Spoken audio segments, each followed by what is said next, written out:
Shëndetje Megi Pojani, nga këtu.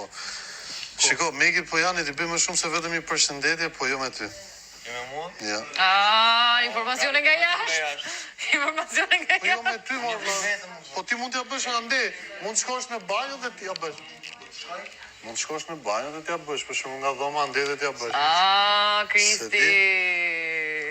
Narcizmi ose mendimadhësia e këtij case'it duket domethënë 70 kilometra, milion kilometra larg, ka një lloj deliri në veten e tij, domethënë se ço që duket ndoshta vetja. Por e pash dhe një farë vlerësimi që bëri për Megin, që përshëndetjet për Megi Pojanin, Kristi mund t'i bënte në banjo, thot. Okej?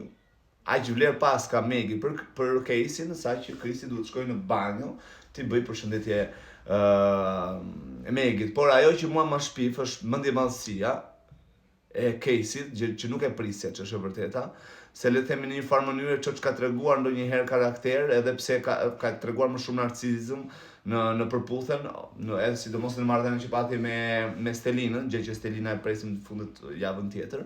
Pak rëndësi ka kjo, sa të mbaroj dhëmët dhe ajo tregoi dhëmët e Diamond Dental, por që e di shumë bukur që do ta ketë defekt Casey në vetën e vetë, në gjithë rrugtimin e tij Big Brother, këtë pjesën e qëndrimit e mendjemadhit, ose le të themi në një farë mënyre me, domethënë, delirant, të jetë kaq shumë delirant. Nuk e di pse, mua kështu më duket.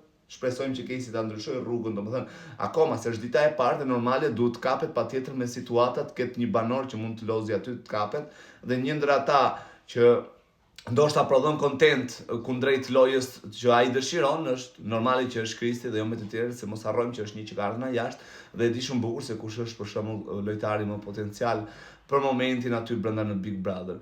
Kështu që ndoshta në mendjen e tij mbasi e shikon Kristin kështu fizikisht apo ku diun të dobët, se ç'është e vërteta Kristit nuk është se po i japin shumë vëmendjen e duhur në Big, ka kaluar, i kanë thënë shumë ofendime, shumë bollizime, si primin e mbrëmshëm, po edhe një prime tjetër më përpara, por asgjë nuk është dhënë. Madje edhe mbrëm, se Naldo nuk u dhan asnjëherë ofendimit që bëri ndaj Kristit, apo ofendimit që bëri ndaj Brikut, domethënë u dhan, por nuk u diskutuan, nuk i dhan shumë rëndësi. Duket që në një farë mënyre vet produksioni ose vet Ledioni apo vet Arbri me Monikën nuk është se e goditën shumë, e goditën në thonjza dësha të thosha, ose nuk është se javun shumë në pas e Naldos të gjitha ato gjërat e gabuara që ka. Gjithsesi, e ka muhabetin që ndrojmë te Casey, shpresojmë që Casey të ndryshojë këtë karakterin e vet, e para e dyta dhe mos t'ja bëj kështu kur flasi, valla.